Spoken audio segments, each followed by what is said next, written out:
Shalom, Bapak Ibu Saudara yang diberkati Tuhan. Mari sejenak kita mendengar dan merenungkan firman Tuhan untuk menjadi landasan kehidupan kita untuk menjalani kehidupan sepanjang hari ini.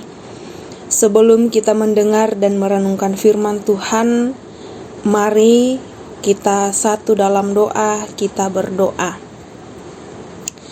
Segala pujian, hormat, syukur kami panjatkan ke hadapan hadirat-Mu Tuhan. Engkau adalah Allah yang baik, yang begitu baik dalam kehidupan kami. Terima kasih untuk setiap penyertaan kemurahan kebaikan Tuhan yang Tuhan terus limpahkan dalam kehidupan kami. Pada pagi hari ini Tuhan, kami akan bersama-sama mendengar dan merenungkan firman-Mu. Tuhan berikan kami hikmat agar kami boleh mengerti apa maksud firman Tuhan yang akan kami dengar dan renungkan di pagi yang indah ini. Bersabdalah ya Tuhan, kami telah siap untuk mendengar. Di dalam nama Tuhan Yesus Kristus kami berdoa. Amin.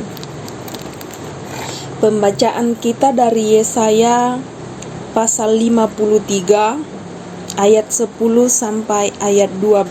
Firman Tuhan. Namun Tuhan berkehendak meremukkan dia, membuat dia sakit. Apabila jiwanya diserahkan sebagai kurban penebus salah, ia akan melihat keturunannya, umurnya akan lanjut, dan kehendak Tuhan akan terlaksana olehnya.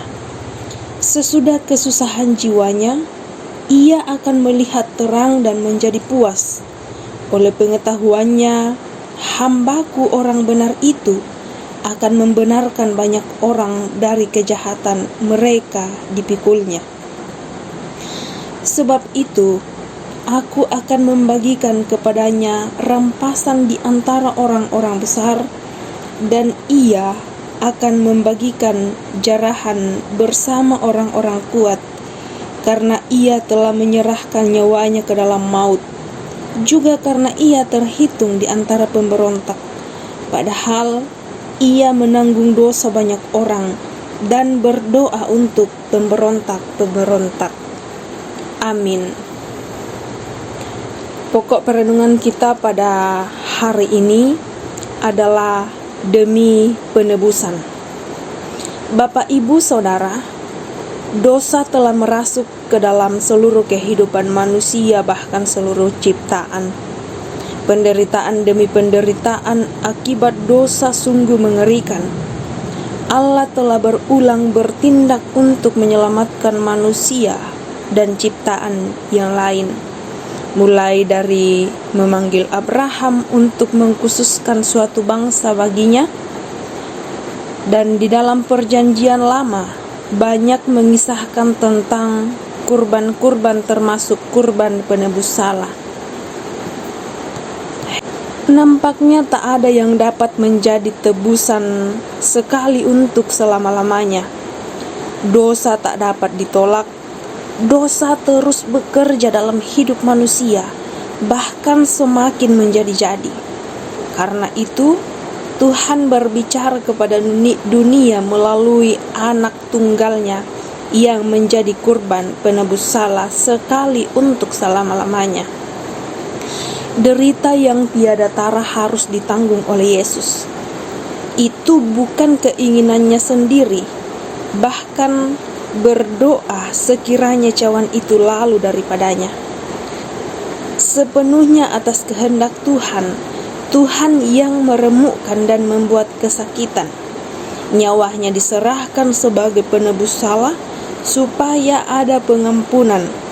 Tidak ada yang mudah dijalani Yesus untuk menanggung kutuk dan dosa, untuk mengerjakan penebusan bagi umat manusia. Itulah penderitaan hamba Allah sebagai penggenapan atas nubuat yang memberi penebusan, pembenaran, dan penyelamatan. Beriman kepada Kristus adalah sebuah keputusan yang sangat berani. Mengapa?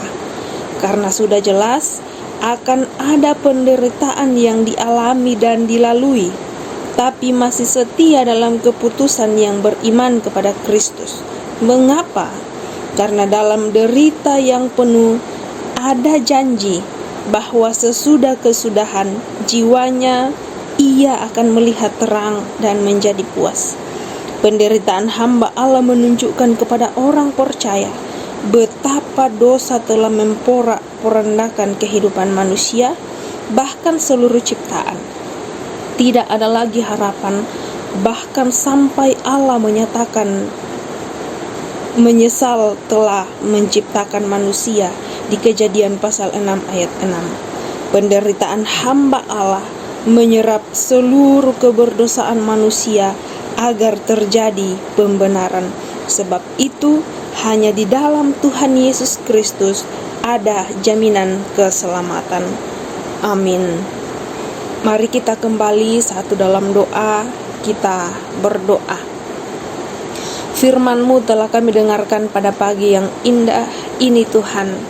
Kami percaya bahwa walaupun sangat singkat dan terbatas hamba-Mu menyampaikan, namun ketika kami semakin mendengar, maka Tuhan sendiri akan menguraikan dalam mata iman percaya kami. Engkau berkati setiap kami Tuhan, berkati firman-Mu. Biarlah firman-Mu terus Engkau materaikan dalam hati dan pikiran kami, bahkan kami boleh menjadikan firman-Mu sebagai pedoman dalam menjalani kehidupan ini. Terpujilah nama-Mu Tuhan. Kami berdoa untuk setiap anak-anak Tuhan yang boleh bersukacita atas berkat Tuhan dalam kehidupan mereka. Perlengkapi setiap sukacita mereka Tuhan. Kami pun berdoa untuk anak-anak Tuhan yang dalam kelemahan tubuh, mari Tuhan kuatkan dan sembuhkan mereka. Yang dalam keadaan berduka cita, Tuhan kuatkan dan hiburkan mereka senantiasa. Kami berdoa untuk anak-anak Tuhan dalam masa pertumbuhan, kiranya terus bertumbuh dalam cinta kasih sayang Tuhan. Yang dalam pendidikan, dari PAUD sampai ke perguruan tinggi, Tuhan berikan hikmat kebijaksanaan. Biarlah mereka semakin giat dalam belajar. Suatu hari kelak mereka boleh meraih cita-cita yang mereka impikan. Orang tua kami Tuhan yang jauh maupun yang dekat daripada kami, Tuhan beri mereka kekuatan kesehatan yang baik dalam menjalani kehidupan ini.